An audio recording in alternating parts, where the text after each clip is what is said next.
Hello everyone, so I welcome you all to the IS corridor and as you can see हमारा IS corridor धीरे धीरे upgrade हो रहा है, all from the grace of God and the support of you. Actually अब हम थोड़ा सा और अपग्रेड हो गए हैं। अभी तक आपने बुलेट एक्सप्रेस के करंट अफेयर्स को हमारे टेलीग्राम चैनल के ऊपर देखा होगा। That is a free initiative, आप वहाँ से देख सकते हैं, सारी PDF को ले सकते हैं। जो डेली हमारा करंट अफेयर का अपडेट आता है, आपको PDF हमारे टेलीग्राम चैनल पर देखने को मिलेगी। लिंक उसका डिस्क्रिप्शन के अंदर मिलेगा। But this is not so interesting. What is interesting is this. आप लोगों को लग रहा होगा कि सर ये 1 से 8 नवंबर का क्या ही करेंगे फ़ायदा, थोड़ा सा ये 20, 30, 25 मिनट की वीडियो को देखने की क्या ही रिक्वायरमेंट है, हम क्यों ना सिर्फ मैगजीन को ही कवर करें, हम क्यों इसके ऊपर फोकस करें कि वो अपने टाइम को थोड़ा यहाँ पे कंज्यूम करवाएं। एक्चुअली इसका बहुत ही सिंपल एक रीज़न होता है। हमने बचपन में दोहा सुना था कि करत करत अभ्यास के जड़मति होत सुजान, रसरी आवत जात के सिल पर परत निशान, कि भाई धीरे धीरे अभ्यास करोगे तो बढ़िया रहेगा। अगर मान लो एक रस्सी होती है, रस्सी और पत्थर के अंदर, है ना, अगर हम बात करें रोप और स्टोन के अंदर अगर हम बात करते हैं तो रस्सी भी स्टोन को काट सकती है, विच इज़ इम्पॉसिबल टू से in the physical senses. But हाँ, अगर वो बार बार घिसती है तो पत्थर को भी तोड़ देती है।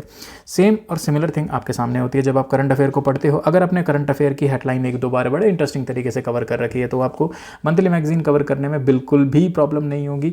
और इस सेशन के अंदर हम इसी तरीके से देखेंगे, बहुत ही इंटरेस्टिंग तरीके से करंट अफेयर को करेंगे। It would be very informal session, formal session नहीं होगा कि मैं बड़े ही मतलब अच्छे तरीके से आपको सिर्फ सोफिस्टिकेटेडली बता के चला जाऊँगा। I would be just telling you कि how one should feel from inside, जैसे जब हम करंट अफेयर को पढ़ते हैं, ताकि वो लॉन्ग टर्म मेमोरी के अंदर याद रहे। सिंपल बात है, मूवीज़ हमें याद रह जाती है, पढ़ाई की चीज़ें नहीं, करंट अफेयर्स नहीं। Definitely I am not going to give you a lot of mnemonics, but I will be giving you a little of analogies, ताकि आपको थोड़ा थोड़ा चीज़ों को समझने में आसानी रहे। तो चलिए बिना अब देरी किए अपने सेशन की आके शुरुआत करते हैं। शुरुआत इस बहुत प्यारी शुरुआत है। APEC की समिट हुई है भाई साहब साउथ कोरिया के अंदर। सब लोगों ने कोरियन मूवीज़ देखी होगी, तो इस बार इन्होंने भी कहा कि चलो भाई हम भी कोरियन मूवीज़ देखेंगे, और वो पहुंचे बुसान साउथ कोरिया के अंदर। बोले चलो यार थोड़ा बातचीत करते हैं। क्यों बातचीत करते हैं? ये USA और चाइना के कुत्ते बिल्लियों की तरह लड़ाई हो रही है। देखिए please, I am little bit informal in that and you must क्या करें, धीरे धीरे आप एडजस्ट कर जाओगे, चिंता की कोई बात नहीं है, क्योंकि अपने को थोड़ा ऐसा करने से याद रह जाता है। तो भाई इनकी है ना डॉग या फिर कैट फाइट, अंग्रेजी में बोल दिया, आप लोगों को अच्छा लगेगा। इनकी डॉग कैट फाइट है। तो भाई इसके बीच में बोले कि भाई अगर पूरे विश्व का ताना बाना अगर आप तोड़ने में लगे हुए हो तो क्यों ना हम बैठ के साउथ कोरिया में कोरियन मूवीज़ देखेंगे।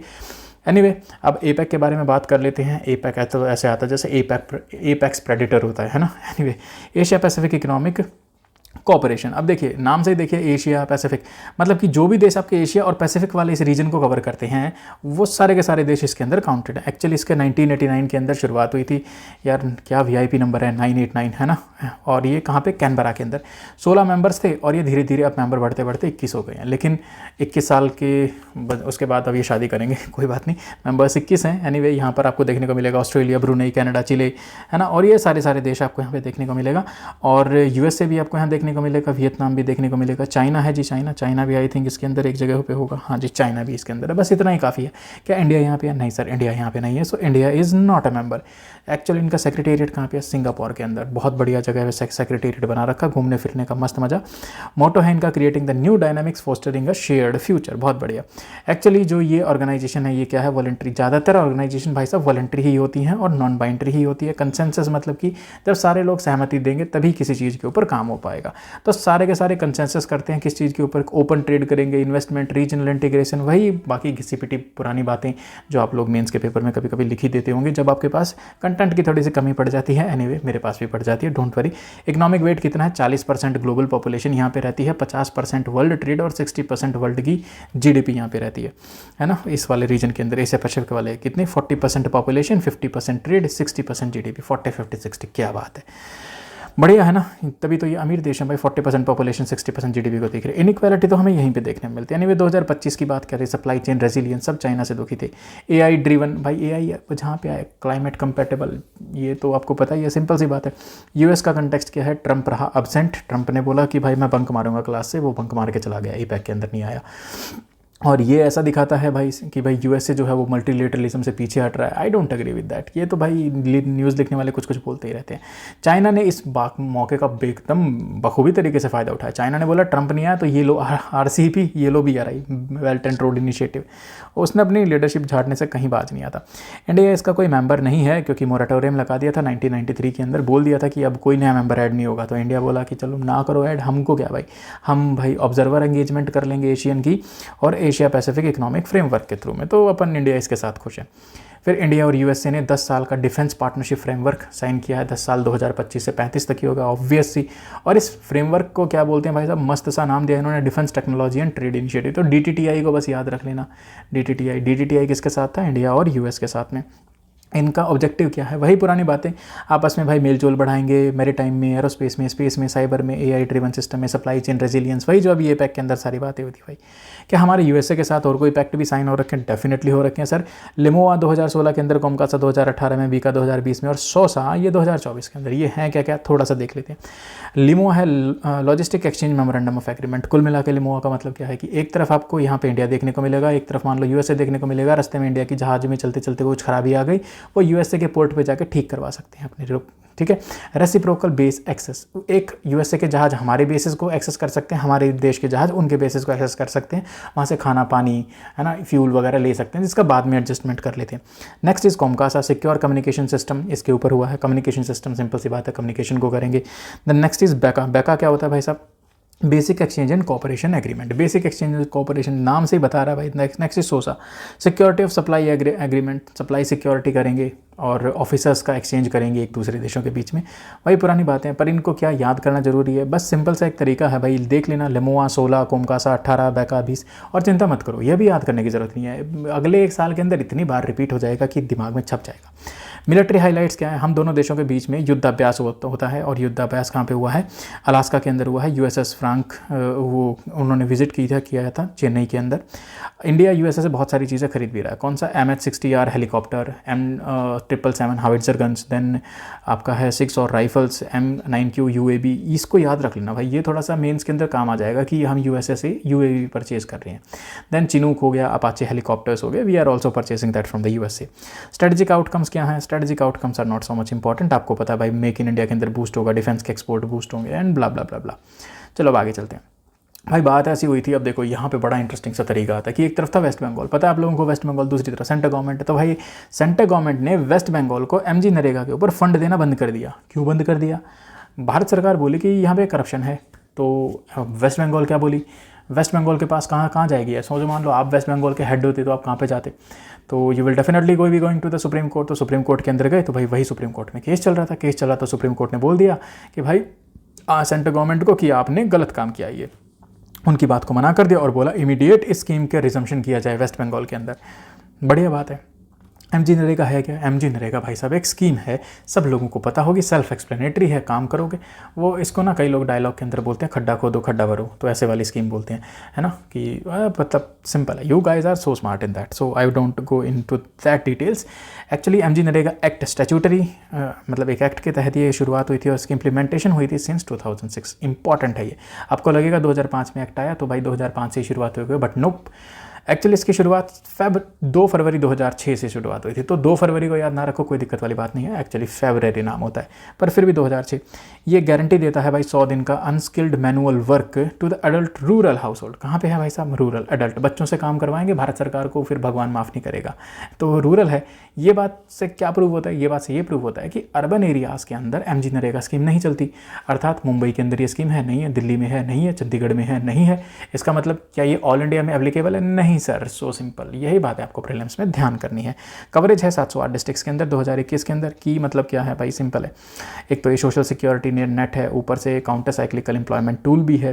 काउंटर साइक्लिकल एम्प्लॉयमेंट टूल का मतलब होता है अगर मान लो पूरा इंडस्ट्री नेगेटिव की तरफ जा रहा है, अगर मान लो वो फॉल कर रहा है, तो उस समय पे भी ये काम करेगी, तो उसको उठाने में हेल्प करती है।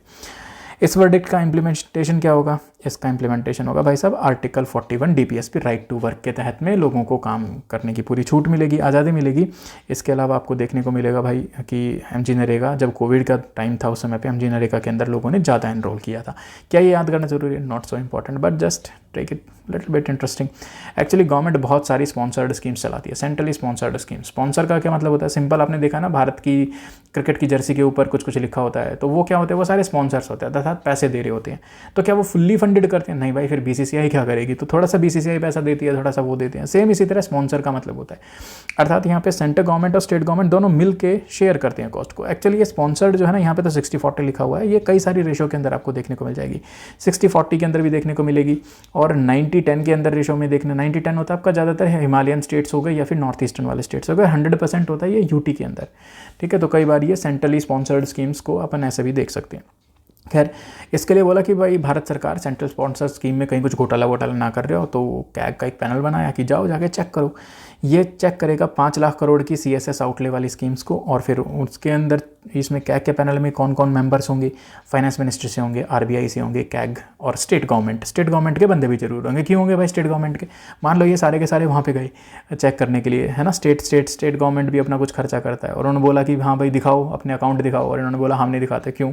हम तो स्टेट के एम्प्लॉय हैं जी, एंड फेडरल नेचर, एंड लड़ाई वड़ाई हो गई तो बोले भाई स्टेट के ऑफिसर्स को भी रखो। Actually it is just a dummy thing, ठीक है, ताकि याद रह जाए आपको कि स्टेट के लोग भी वहाँ पे होते हैं कैग के पैनल में।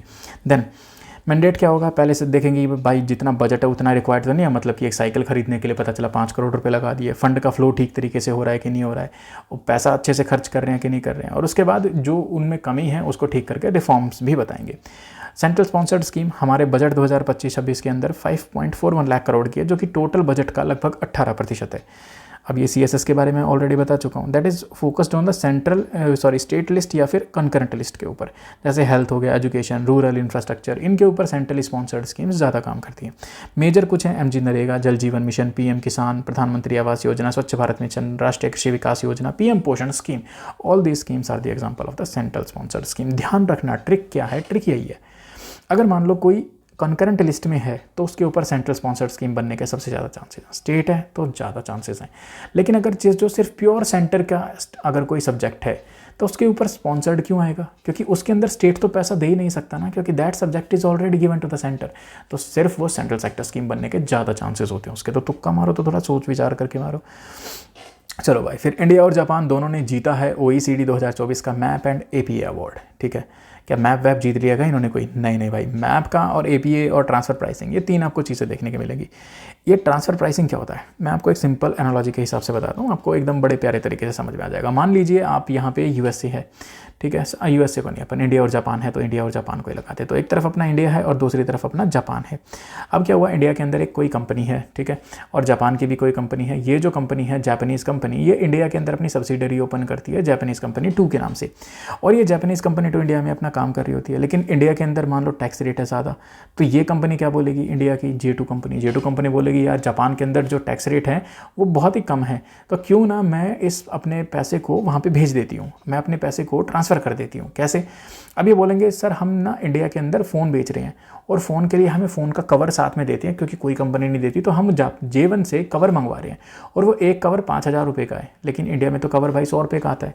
तो बोले इंडिया में कि हम 5,000 का है, so that's how they are transfer their payments. वो अपनी जो है प्राइस को ट्रांसफ़र कर रही हैं J1 कंपनी के ऊपर। अब ये कंपनी क्या हो जाएगी इससे, इस कंपनी का प्रॉफिट कम होगा। जब इस कंपनी का प्रॉफिट कम होगा तो इस कंपनी को टैक्स भी कम देना पड़ेगा।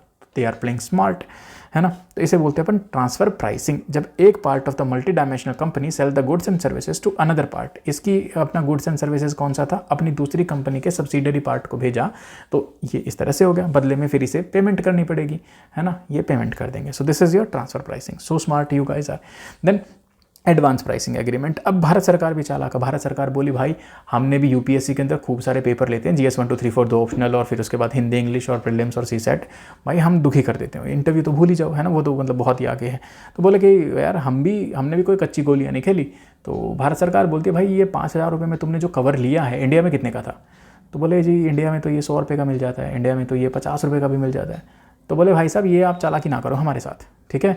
तो आप और हम मिलके एक एडजस्ट करते हैं कि कवर अगर आपको इस कंपनी से लेना है तो मैक्स टू मैक्स 100 रुपये, बस इससे ज़्यादा आप नहीं ले सकते। सो ये क्या है, एडवांस प्राइसिंग। एडवांस में प्राइस पे एग्रीमेंट कर दिया, सिंपल बात। फिर क्या हुआ, फिर मान लो लड़ाई हो गई और इंडिया और जापान की कंपनी के बीच में। इंडिया कहती है इस कंपनी के ऊपर हम टैक्स लगाएंगे, क्योंकि ये J वाली कंपनी तो एक ही है। जापान वाले बोले हम लगाएंगे, दोनों में लड़ाई होगी। लड़ाई का समझौता कैसे होगा? लड़ाई के समझौते को कहते हैं म्यूचुअल एग्रीमेंट प्रोसीजर। अगर कोई टैक्सेशन रिलेटेड डिस्प्यूट है टैक्स ट्रीटीज़ के अंदर, तो उसे दोनों देश कैसे मिलकर सॉल्व करते हैं, उसे बोलते हैं म्यूचुअल एग्रीमेंट प्रोसीजर। इतनी सिंपल सी बात थी। तो इन दोनों ने भाई OECD के अंदर अवार्ड जीत लिया। क्यों अवार्ड जीता भाई? टैक्स एडमिनिस्ट्रेशन ने बहुत बढ़िया किया था। OECD फॉरम टैक्सेशन के ऊपर बात है, सिंपल यार, इसमें कोई दिक्कत वाली है ही नहीं, है ना। तो चलो अब इंडिया के कुछ स्टैट के बारे में देख लेते हैं थोड़ा सा। Stat is very interesting. Stat क्या है? इंडिया का रिकॉर्ड है एपीए प्रोग्राम का विद 0.3% ग्रोथ है, थर्ड ग्लोबली है India. So these are little bit of interesting things, है ना। अब थोड़ा और आगे चलते हैं। इंडिया ने भाई अपना सबसे हैवीएस्ट सैटेलाइट लॉन्च किया है CMS-03 बाई इसरो। भाई इसरो ही लॉन्च करता है, और कौन लॉन्च करेगा भाई साहब।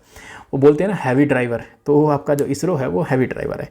इसरो ने भाई हैवीएस्ट सैटेलाइट लॉन्च कर दिया, इसको बोलते हैं LMV लाइट। तो हाँ, एक्चुअली कहाँ पे थे, ओके हाँ, CMS-03 GSAT की इसकी सीरीज़ है, इंडिया का हैवीएस्ट कम्युनिकेशन सैटेलाइट है। इसमें कुछ बैंड भी इस्तेमाल होते हैं। ये बैंड कौन से हैं? C और KU और KA। इसके अंदर आपको ज़्यादा डेप्थ में जाने की ज़रूरत नहीं है। We are giving the civil services examination, ना कि मेटी के असिस्टेंट इंजीनियर का कोई फॉर्म दे रहे हैं, तो कोई चिंता वाली बात नहीं है, इसमें टेंशन लेने की कोई आवश्यकता नहीं। कवरेज पैन इंडिया, भाई साहब सैटेलाइट पैन इंडिया के ऊपर ही कवरेज करती है, इंक्लूडिंग द आइलैंड। क्यों भाई, आइलैंड पे क्यों नहीं करेंगे? हमारा देश नहीं है क्या आइलैंड? बिल्कुल है, अवश्य है। लाइफ इसकी होगी 12 साल की। पहले इसे अपन जियो सिंक्रोनस ट्रांसफर ऑर्बिट के अंदर करेंगे, फिर उसके बाद इसे जियो स्टेशनरी ऑर्बिट के अंदर ट्रांसफ़र कर देंगे। वेट है इसका 4 टन। और कुल मिला के इससे क्या होगा भाई साहब? ऑब्जर्वेशन, सोचो, डिफेंस, सिविल, सारी जगह बढ़िया बढ़िया काम हो जाएगा। आगे गगनयान वाले काम के लिए डीप स्पेस मिशन होंगे, ये बातें लिखी जाती हैं हर हमारे मिशन के लिए।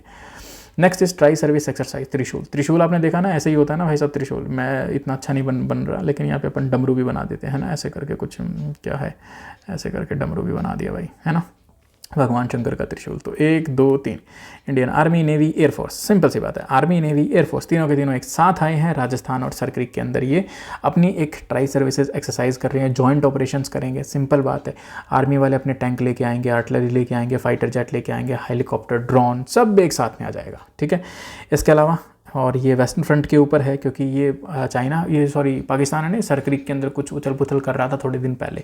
हमने बोला भाई ध्यान से, अपने पास त्रिशूल है, घूंप देंगे मर जाओगे, ठीक। तो हमने थोड़ा सा डराया उनको।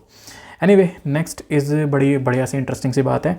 यहाँ पे है ministry of road transport and highways. इन्होंने बोला कि भाई देखो बात ऐसी है, बहुत सारे ब्लैक स्पॉट होते हैं, है ना, ब्लैक स्पॉट होते हैं।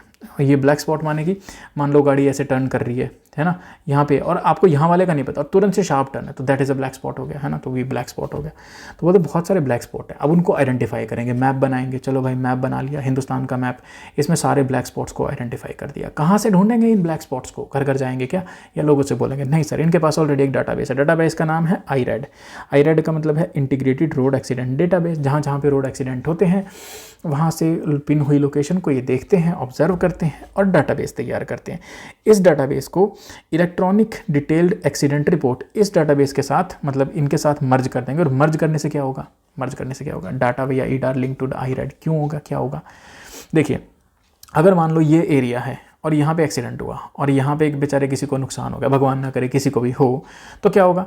अब इसको, इस एक्सीडेंट जो इन्फॉर्मेशन है वो तुरंत आसपास वाले इंश्योरेंस और हॉस्पिटल्स के साथ ऑटो लिंक्ड है। तो उनको तुरंत पता चल जाएगा कि भाई यहाँ से अगर बंदा है और अगर यहाँ से ऐसे ये टर्न हुआ और यहाँ वाले हॉस्पिटल ने एक्सेप्ट नहीं किया, इसका मतलब ये हॉस्पिटल में गड़बड़ है कुछ ना कुछ। सो थोड़ा सा इन्फॉर्मेशन भी पता चल जाएगी। Data driven road safety vision 0 की भाई 0 लोगों की फैटेलिटीज़, अर्थात 0 लोग मरे अगर एक्सीडेंट हो तो। ये हमारा विज़न है, बहुत बढ़िया विज़न है जी। यूरिया की भाई साहब शॉर्टेज हो गई है, खाद की लोकल भाषा में बात किया होगा तो भाई सफ़ेद सफ़ेद रंग का दाना, तो उसकी शॉर्टेज हो गई है।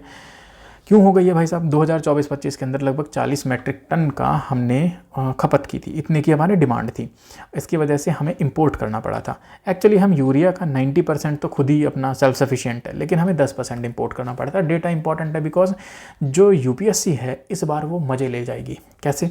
अगर मैं होता तो लगा देता कि भाई most of the Indian urea is dependent on the imports, है ना।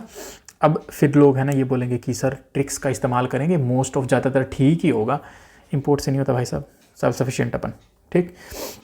क्यों भाई, क्यों बनी यूरिया की डिमांड? अच्छा मॉनसून हुआ, सस्ते में मिल रही थी, ठीक है, तो भाई डिमांड बढ़ गई, यही था। अब भारत सरकार ने क्या बोला? भारत सरकार ने बोला कि भाई नैनो यूरिया का प्रमोशन करो, उर्वरक पॉइंट ऑफ सेल ट्रैकिंग, मतलब कि जहाँ से लोग परचेज़ कर रहे हैं यूरिया को आप ट्रैक करो उनको कि वो सही जगह पे जा रहा है कि नहीं, क्योंकि इसका केमिकल इंडस्ट्री के अंदर भी उपयोग होता है। भारत सरकार बोल रही है कि यार इतना ज़्यादा यूज़ मत करो, बैलेंस फर्टिलाइजर्स का यूज़ करो, इसके लिए कैंपेन भी लॉन्च कर रही है। एक्चुअली इंडिया यूरिया के अंदर विश्व में 2nd लार्जेस्ट कंज्यूमर है और 3rd लार्जेस्ट प्रोड्यूसर है। हमारी की फर्म्स क्या हैं? ये रही भाई साहब, इफ़को, NFL और RCF। चलो थोड़ा और इंटरेस्टिंग सी बात करते हैं। और इंटरेस्टिंग बात क्या है, येलो पीस है भाई। अब एक्चुअली ऐसा हुआ था, येलो पीस की भारत में हो गई थी कमी हो गई, तो भारत सरकार ने बोला चलो भाई इंपोर्ट करते हैं खूब सारा। अब जब इंपोर्ट हुआ तो इंडिया में बहुत सारा माल आया तो प्राइस भी क्रैश कर गया। जब प्राइस क्रैश कर गया तो हमारे यहाँ के जो फार्मर्स थे, उनको येलो पीस वाले फार्मर्स थे, उनको दिक्कत होना शुरू हो गई। तो वो भारत सरकार के पास गई। भारत सरकार को बोला भाई साहब आपने जो ड्यूटी फ्री विंडो खोल रखी है, बिना ड्यूटी के आप आने देते हो, तो उसे बंद कर दो। तो that has been withdrawn to protect the farmers, क्योंकि एमएसपी से नीचे ये चला गया था। ये याद रखने की ज़रूरत नहीं है। हमने कहाँ से मंगवाई ये येलो पीस? ये मंगवाई हमने कनाडा से, म्यांमार से, ऑस्ट्रेलिया से, रशिया से, ठीक है, यहाँ से हमने मंगवाई थी। और पॉलिसी हमारी क्या है कि भाई एमएसपी थोड़ा मतलब बढ़ जाए 3 से 6% का। NFSM, national food security mission के अंदर पल्सेस को यूज़ किया गया है, नफेड का procurement and any other things, ठीक है। इंडिया वर्ल्ड में लार्जेस्ट प्रोड्यूसर और कंज्यूमर है पल्सेस के मामले में, और हम इंपोर्ट करते हैं 10 to 5% ऑफ आवर नीड। तो we are the largest producer of pulses, we are the largest consumer of the pulses. Important है, याद रखना है। देन साइट्स का मिशन, ये जो साइट्स है भाई साहब, साइट्स ने क्या बोला? साइट ने बोला कि जो इंडिया बाहर से जानवरों को मंगवाता है उनके डॉक्यूमेंटेशन फुलफिल नहीं है। यार मेरे को देख के कभी कभी सरप्राइज़ हो जाता है। इंडिया के अंदर ब्यूरोक्रेसी में जहाँ डॉक्यूमेंट के बिना काम ही नहीं होता, वहाँ पे बोल रहे हैं कि भाई इर्रेगुलर डॉक्यूमेंट्स हैं, ठीक है। ईयू ब्रीडर से तो बोले चिंपैंजी इंपोर्ट जो इंडिया टोगो से कर रहा है, एलिफेंट जो यहाँ से कर रहा है, तो बोले कि यार ये ढंग का नहीं हो रहा, तो थोड़ा ध्यान दो। तो कितना बोले कि भाई लगभग इंडिया के जू एंड रेस्क्यू सेंटर्स के अंदर 41,839 एनिमल्स ऐसे हैं, और वनतारा ट्रस्ट के अंदर तो इतने एनिमल्स ऐसे हैं जिनको मतलब थोड़ा सा दिक्कत लगती है साइट्स को। तो साइट्स ने उन्हें फ्लैग किया है under the captive breed level. Flag का मतलब है उसके ऊपर अलार्म लगा दिया, ठीक है, कि भाई ये कैप्टिव रखे गए हैं, बंदी बना के रखे गए हैं, सो दिक्कत है। तो ये बात यहाँ पे बोली। साथ में बोला कि भाई curbing the wildlife tracking and align it with the SDG number 15। अब आगे भाई बहुत तगड़ी ट्रेजेडी हो गई। क्या ट्रेजेडी हो गई? बच्चे थे, ठीक है, थैलेसीमिया से ग्रसित। अब ये जो थैलेसीमिया है, थैलेसीमिया क्या होती है? जेनेटिकली ब्लड डिसऑर्डर है। इस थैलेसीमिया के अंदर क्या होता है? आयरन जो है, आयरन चिलेट कर जाता है, अर्थात आयरन प्रेसिपिटेट की फॉर्म में हो जाता है, जिसकी वजह से जो ऑक्सीजन की होल्डिंग कैपेसिटी है वो कम हो जाती है। तो बार बार ब्लड ट्रांसफ्यूज़न करना पड़ता है थैलेसीमिया वाले बच्चे का। अब क्या हुआ भाई साहब, झारखंड के अंदर थैलेसीमिया वाले इन बच्चों को HIV का ब्लड चढ़ा दिया, बताओ। और इसकी वजह से ये क्या दिखता है? पूरा बर्बाद हो चुका है यार। अब नेशनल ब्लड पॉलिसी और नाको, नेशनल एड्स कंट्रोल ऑर्गेनाइजेशन, आप कुछ भी नहीं कर रहे हो, ठीक है। सो दैट्स अ मतलब बहुत बुरी बात है ये तो, बहुत। सो ये NBTC है, बॉडी है जो स्टैंडर्ड्स को देखती है। नाको, नेशनल एड्स कंट्रोल ऑर्गेनाइजेशन, ये टेस्टिंग के लिए रिस्पॉन्सिबल है। हेल्थ मिनिस्ट्री का ड्रग्स एंड कॉस्मेटिक एक्ट 1940 का है। तो इन सब के अंदर लैब्स देखने में मिला, एंड दैट लैब्स शोज़ कि भाई ये इतनी बुरी ट्रेजेडी इंडिया में हुई। फिर उसके बाद है ट्रंप और COP30 की क्लाइमेट टेंशंस। ये ज़रा इंटरेस्टिंग हो जाता है आपके प्रीलिम्स के पर्सपेक्टिव से भी और मेंस के पर्सपेक्टिव से भी। इसको थोड़ा हम लेंथ के अंदर देखेंगे। एक्चुअली ये न्यूज़ में क्यों था? क्योंकि COP30 जो है वो नवंबर 10 से 2025 तक, नवंबर 10 से 2025 तक ये चल रही है। कहाँ पे? बेलम, ब्राज़ील के अंदर। और यहाँ पे USA जो है, USA मना कर रहा है। क्यों मना कर रहा है? आपको तो पता है ना, USA में जो ट्रंप चचा हैं, जो USA है, वो ट्रंप बोलता है ये जो ग्लोबल वार्मिंग है, ये जो क्लाइमेट चेंज है वो नॉर्मल है, उसमें कोई टेंशन वाली बात नहीं है। अब सारे देश इकट्ठे हो रहे हैं, इंडिया भी इकट्ठा हो रहा है। इंडिया ने क्या बोला कि भाई हमारा टारगेट है विकसित भारत 2047 तक का, हम नेट ज़ीरो लेके आ जाएंगे, कि एमिशन जो है, हम जितना भी एमिशन करेंगे कार्बन का, उतना ही हम कार्बन का एब्जॉर्प्शन भी कर लेंगे। So that means the net zero 2070 and आपका कॉमन बट डिफ्रेंशिएटेड रिस्पॉन्सिबिलिटीज़। मतलब इसका क्या होता है? इसका मतलब होता है मान लो वो देश जिन्होंने ज़्यादा पॉल्यूशन फैलाया है पास्ट में, तो वो ज़्यादा रिस्पॉन्सिबल है आज के समय पे। हमने तो बहुत कम फैलाया भाई साहब, तो हम तो बहुत कम ही ज़्यादा रिस्पॉन्सिबल हैं। और साउथ कोऑपरेशन करेंगे तो इसके लिए, और साथ में हम चाहते हैं कि 2029 की जो UNFCCC की जो मीटिंग है वो हमारे यहाँ पे हो। तो अब ये UNFCCC कॉन्फ्रेंस ऑफ पार्टीज़, इनके बारे में बात करते हैं। ये जो कॉन्फ्रेंस ऑफ पार्टीज़ है, इस UNFCCC के अंदर जितने भी देश हैं वो सारे एक जगह पे आके जमघट लगाते हैं और उसको बोलते हैं कॉन्फ्रेंस ऑफ पार्टीज़। ये सुप्रीम डिसीजन मेकिंग बॉडी होती है, हर साल मिलती है, प्रति वर्ष मिलती है। And that means in the bond क्या है? सेक्रेटेरिएट आपका UNFCCC का, ठीक है। और फर्स्ट COP कहाँ पे हुआ था? बर्लिन, जर्मनी के अंदर हुआ था, ठीक। देन अब चलो, अब थोड़े से इंपॉर्टेंट मेजर आउटकम्स के बारे में देख लेते हैं। ये COP 3 no need to important, COP 7 no important, COP 8 ये थोड़ा ध्यान रख लेते हैं। कॉप 8 2008 के अंदर हुआ, 2002 के अंदर हुआ था, नई दिल्ली डिक्लेरेशन। यहाँ पे दिल्ली डिक्लेरेशन हुआ था कि development needs the poorest countries, मतलब डेवलपमेंट जो पुअरेस्ट कंट्रीज़ का उनका ध्यान करना चाहिए। COP 13 Bali Indonesia no issues, फिर दोहा कतर कोई चिंता वाली बात नहीं है। कॉप 15 ये थोड़ा सा इंपॉर्टेंट आ जाता है, कोपनहेगन डेनमार्क के अंदर हुआ था। यहाँ पे बोला गया था डेवलप्ड कंट्रीज़ ने कि हम 30 बिलियन की फास्ट स्टार्ट फाइनेंस करेंगे 2010 और 12 के बीच के लिए। पैसा इन्होंने कभी पूरा दिया ही नहीं भाई साहब, ये देते ही नहीं। नेक्स्ट कॉप 21 फ्रांस, ठीक है, कॉप 21 फ्रांस, ये भी इंटरेस्टिंग है। यहाँ पर पेरिस एग्रीमेंट में बोला गया कि हमें 2 डिग्री सेल्सियस तक नहीं बढ़ने देना हमारा जो प्री इंडस्ट्रियल लेवल है। और इन्होंने डेवलप्ड नेशंस ने बोला हम $100 बिलियन की फंडिंग भी करेंगे, और ऐसा वादा किया, प्लेज किया, शपथ की, है ना। और ये अपनी शपथ कभी पूरी नहीं करते भाई साहब। तो खैर ये कॉप 21 है। फिर कॉप 26 ग्लासगो के अंदर हुआ था, जहाँ पे इंडिया ने, बहुत इंपॉर्टेंट है, अपने नेट ज़ीरो टारगेट दिए थे 2040 के। इसके अलावा कोल बेस्ड पावर को भी फेस डाउन करके कम करने की कोशिश की थी। And then Glasgow agenda was accepted by India also, बस इतना याद रखना। देन कॉप 28, कॉप 28 देखिए यहाँ से ये आया था आपका कॉप 27 शर्म से, इसका कोई ज़्यादा से लिखा हुआ है, बट अपन कॉप 28 को देखेंगे क्योंकि 22 का बहुत पुराना हो जाता है। दुबई यूएई के अंदर यहाँ पे इंटरेस्टिंग चीज़ें क्या देखने को मिलेंगी कि यहाँ पे $700 मिलियन का फंड क्रिएट किया गया, लॉस एंड डैमेज फंड, कि भाई जिन देशों को नुकसान हुआ है क्लाइमेट चेंज की वजह से उनको पैसा दिया जाएगा, ठीक है। देन सेकेंड चीज़ क्या है कि फॉसिल फ्यूल को फेज आउट करेंगे नेट ज़ीरो बाय 2050 तक, 11,000 गीगावाट की रिन्यूएबल एनर्जी बनेगी। चलो अब ये तो इनका ठीक है, ये तो ड्रामा इनका चलता रहेगा। ट्रिपल करेंगे global nuclear energy capacity by 2050 तक में, ठीक है, डन। इंडिया ने क्या क्या काम किया ये इंपॉर्टेंट है। अपने को तो इंडिया का यूपीएससी देना है ना, कॉप का यूपीएससी थोड़ी ना देना है, हाँ। तो इंडिया ने क्या इनिशिएटिव लिया, green credit initiative. Green credit initiative का क्या मतलब है, इसको हम थोड़ा सा देखेंगे। Then led 2.2 that support the fair industry transition और लो कार्बन टेक्नोलॉजी, लीड बोलते हैं इसको, है ना। And then global river cities alliance, इसके अलावा Quad climate working group, Quad का तो आपको पता ही है, इंडिया, यूएसए और ऑस्ट्रेलिया, है ना। और अपना क्वाड के अंदर एक और देश आता है ना, इंडिया, यूएसए, ऑस्ट्रेलिया, जापान, ये हो गए चारों, है ना। शिंजो आबे ने दिया था 2007 के अंदर, यार सिंपल है क्वाड का। तो कई बार समटाइम्स माइंड बहुत आगे चला जाता है। एक्चुअली ऐसा होता है ना, when you are writing into the mains then your mind goes forward and your pen पीछे रह जाता है, तो पेन को पीटने का मन करता है हाथ को कि आगे भाग, तो वैसे ही थोड़ा थोड़ा कभी दिमाग रह जाता है। सॉरी फॉर दैट, बट चलो अपने टॉपिक से हटते नहीं हैं, तो थोड़ा यहाँ पर चलते हैं, है ना। ग्रीन क्रेडिट इनिशिएटिव, इन्होंने क्या बोला कि भाई अगर कोई कंपनी या फिर कोई ऐसा इनिशिएटिव जो कि ग्रीनरी लगा रहा है ना, डिग्रेडेड लैंड्स के ऊपर इको फ्रेंडली चीज़ें लेके आ रहा है, तो उसको पैसे की ज़रूरत होती है, तो we will be giving the credit, ठीक है। तो ये रहा। इसके अलावा अगर इंडस्ट्री, हमारी जो इंडस्ट्री है उसे भी तो ट्रांजिशन करना है ना, पुरानी टेक्नोलॉजी से नई टेक्नोलॉजी के अंदर, तो उसको उसके तहत में सपोर्ट किया जाएगा। Then global river cities alliance, इसके अंदर हम सस्टेनेबल रिवर डेवलपमेंट के बारे में बात करेंगे कि रिवर्स, जैसे यमुना रिवर थी भाई कितनी गंदी हो गई थी, तो बोले इसको अच्छा करेंगे, तो इस चीज़ के थ्रू हम थोड़ा थोड़ा कर लेंगे। तो ये बात हुई थी भाई साहब आपकी कॉप 28 के अंदर। कॉप 29 अभी चल रही है ना, ये देखिए ना, सॉरी हाँ, COP 30 is presently working now, है ना। ये रही भाई साहब आपकी। चलिए अब कॉप 29 कहाँ पे हुई थी, कॉप 29 बाकू अजरबैजान के अंदर हुई थी 2024 के अंदर। चलो अब थोड़ा और इंटरेस्टिंग बातों के बारे में देख लेते हैं। कैग ने बोला कि रेलवे का अपना एक अलग सा मोड होता है, ये मोड कुछ नहीं है, multi modal transport and logistics. बोला रेलवे का अपनी ये खुद की स्कीम है जिसके तहत वो सामान को इधर से उधर करता है, तो हम इसको ऑडिट करेंगे, ठीक है भाई, कर लो ऑडिट। और ऑडिट करेंगे तो ये नेशनल रेल प्लान 2030 के अकॉर्डिंग ऑडिट करेंगे, सब अर्बन सर्विसेज हो गई, ई प्रोक्योरमेंट हो गई, मल्टी मॉडल लॉजिस्टिक इनिशिएटिव्स हो गई, आपका नेशनल लॉजिस्टिक प्लान है, इसके साथ इंटीग्रेशन कर देंगे। ये सारी मतलब कहीं सुनी बातें हैं, इसमें कोई दिक्कत वाली बात नहीं है ना।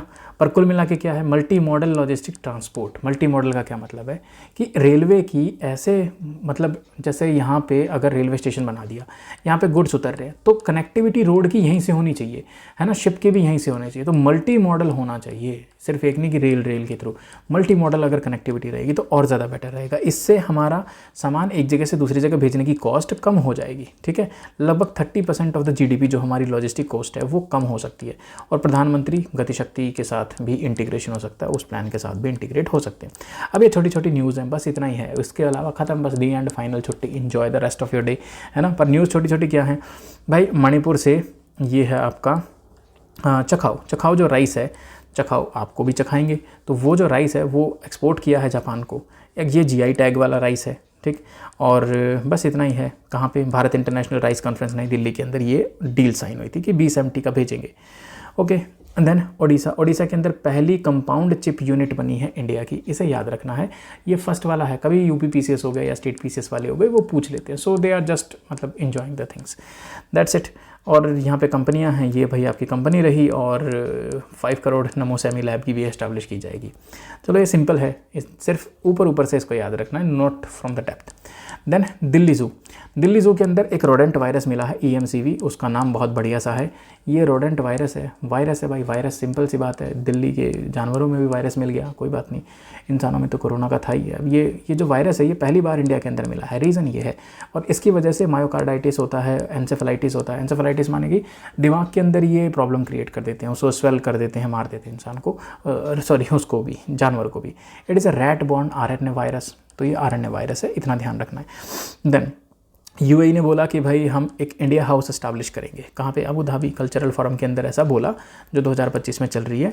ये सेकंड ऐसी फोरम है जहाँ पे बोले कि अब इंडिया हाउस एस्टैब्लिश करेंगे, मतलब एक छोटा सा कमरा वमरा खोल देंगे और बोलेंगे कि भाई हमने योगा को भी रिकॉग्नाइज़ किया एज अ स्पोर्ट, तो अगर कॉम्पिटिशन होगा तो योगा भी उसमें पार्टिसिपेट कर सकता है, और ऐसा करने वाला पहला गल्फ नेशन बना है। Next one is your Khyber Pakhtunkhwa के अंदर 8 नई आर्कियोलॉजिकल साइट मिली हैं। ये कहाँ मिली हैं? बरीकोट, 1200 साल पुरानी है ये लगभग। और गांधार सिविलाइजेशन, आपको पता है ना, गांधार सिविलाइजेशन आपकी, अगर हम यहाँ पे इंडिया बनाएं so there is the Gandhara civilisation यहाँ पे थी। सो यहाँ पे देखने को मिला है। अगर आगे है भाई, स्कैम चल रहे हैं बहुत तगड़े वाले, म्यांमार, थाईलैंड, कंबोडिया, लाओस, वहाँ पे देशों का समूह है और बहुत सारी बाउंड्रीज आके मीट होती हैं। तो यहाँ पे जो स्कैमर्स हैं उन्होंने अपने अड्डे बना रखे हैं, और इंडिया से और दूसरे देशों से, पता है ये एक रियल में स्कैम चलता है। स्कैम क्या चलता है? जैसे मान लो आपके पास फ़ोन करेंगे और ऐसा बोलेंगे, मैं इस स्कैम को थोड़ा सा आपको डिटेल में बता रहा हूँ, स्कैम कर, क्योंकि आपके लिए ज़रूरी है, आपके भाई बहनों को भी ये ज़रूर बताइएगा, and this is really working. कि वहाँ पे क्या होता है ना, जैसे आपके पास फ़ोन करेंगे, बोलेंगे सर आपका जो रेज्यूमे है हमने उसे शॉर्टलिस्ट किया है, या आपका जो CV है हमने उसे शॉर्टलिस्ट किया है, अब आप हमारे पास आ जाइए। कहाँ पे आ जाइए सर? मुंबई के अंदर, बैंगलोर के अंदर, ऐसी बड़ी बड़ी सिटीज़ के अंदर वो आपको बुलाएंगे। आपको लगेगा कि ठीक है, आपको ऑफर लेटर भी भेजेंगे, आप वहाँ पे आओगे। वहाँ पे आने के बाद बोलेंगे एक कनेक्टिंग फ्लाइट है म्यांमार की, आप उसे पकड़ के आ जाइए। वो कनेक्टिंग फ्लाइट आपको एक जगह पर लेके आएगी। वो बोलेंगे भाई यहाँ पे ना बाहर गाड़ी वेट कर रही होगी, आप इस गाड़ी में बैठिए और आ जाइए, और यह गाड़ी आपको उसी लोकेशन के ऊपर लेके जाएगी जो कि बाउंड्रीज़ के ऊपर है, और वहाँ पे ये सारी की सारी सरकारों को पैसा खिला के रखते हैं। और वहाँ पे आप जाओगे, गेट बंद, लॉक, फ़ोन वोन सब छीन लिया जाएगा, वहाँ पे बिठा के बोलेंगे now do the scam and earn us the minimum that much of level, अगर आपको घर जाना है वापस तो। लेकिन कभी घर नहीं भेजते। फिर उसके बाद लोगों को बोलते हैं कि अपने घर वालों के पास फ़ोन करो, पैसे मंगवाओ, कोई करप्शन वरप्शन उनके अंदर भी चलता है। तो फिर बड़ी ही मुश्किल से 1-2 इंडियन वापस आ पाए हैं। सो दैट्स अ रियली मतलब बहुत खतरनाक स्कैम है। 2 लाख जो माइग्रेंट विक्टिम्स है वो वहाँ देखने को मिलते हैं। ट्रांसनेशनल क्राइम्स भी वहाँ पे सर्च कर रहे हैं, तो ये आपको देखने को मिलेगा थोड़ा सा, ठीक है। इसको ध्यान रहें, बिवेयर। एंड विद दिस ये पूरा 1 हफ्ते की न्यूज़ थी, है ना। मज़ा आया ना, इंटरेस्टिंग तरीका है। और ज़्यादा डेप्थ के अंदर हम बात करेंगे फर्दर आगे, बट अभी के लिए सिर्फ अपना इंटरेस्टिंग वे में, ताकि आप लोगों को थोड़ा मज़ा आता रहे। आप अगर मान लो गाड़ी में चल रहे हो, कहीं ईयरफोन में गाने सुन रहे हो, तो थोड़ा सा 30 मिनट का इसका भी मज़ा ले लो। So with this let's find up the session. Have a nice day, enjoy the rest of your day, bye bye.